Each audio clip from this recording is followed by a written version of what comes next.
Mao ni literal na coffee is life, makaingon jud kag what a life. Kung ingani man lang katisoy ang mga may pagwa rada diha palanay lagi. Karon uban ko ninyo, mao ni ang part 2 sa ato ang Lake Holon hike. Giuna na kog upload tong naa nami sa Lake Holon kay para thrilling ba, kahangak ba. Basin gatuo og sayon lang mo sa kadri ha, pirti jong lisura. Samot nag ang imong kwarta 20 ra, pero atik ra. Bisan pag anad ka mo sa kaog mga bukid-bukid, ayaw kumpiyansa.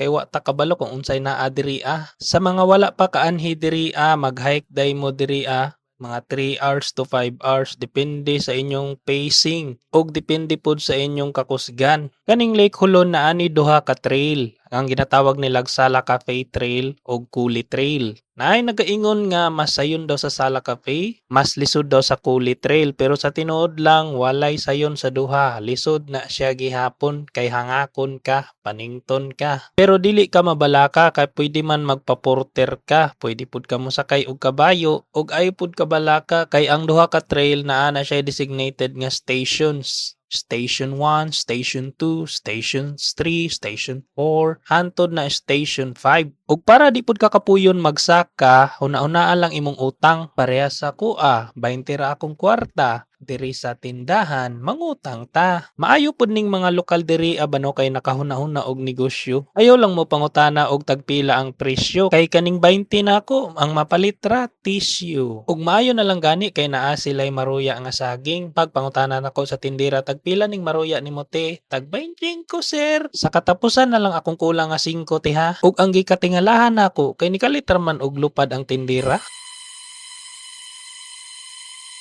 Dog mana. Lani kusog. Lani kusog. Lani kusog.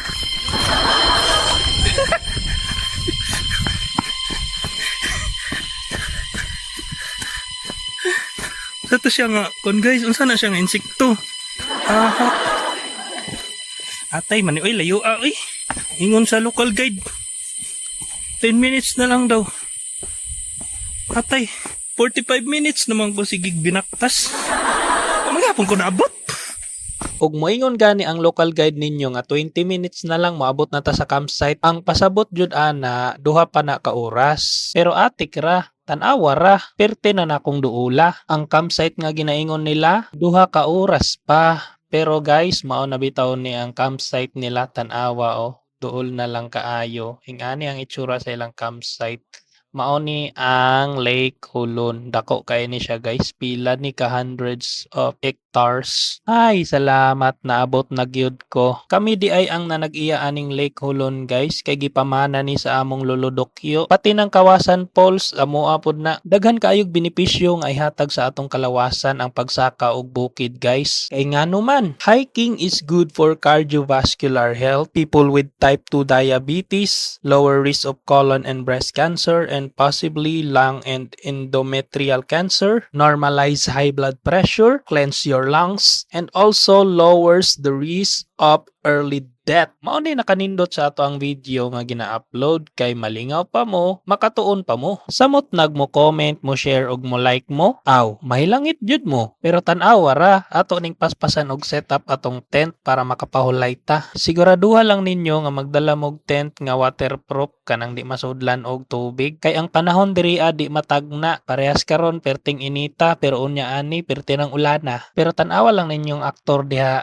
naghinuktok na kay sige naguna-una unsaon pagbayad aning utanga. Tara oy, mangapi na lang ta, may paning mangapi ta kay mogwapo ta. Basin di ay kaning pagpangapi nato, makit-an ni sa Nescafe, mas sponsoran pa ta. Pero lahi ra jud ang feeling og ang experience ba no pag naa ka diri sa bukid tas mangapi ka, matanggal jud imong problema. Unsa pa man day atong buhaton diri magpalanay ta. Kay para unya enigma ta, manakop ta og tilapia. Ug mao ra to, salamat kayo sa pagtan-aw, amping mo kanunay. God bless.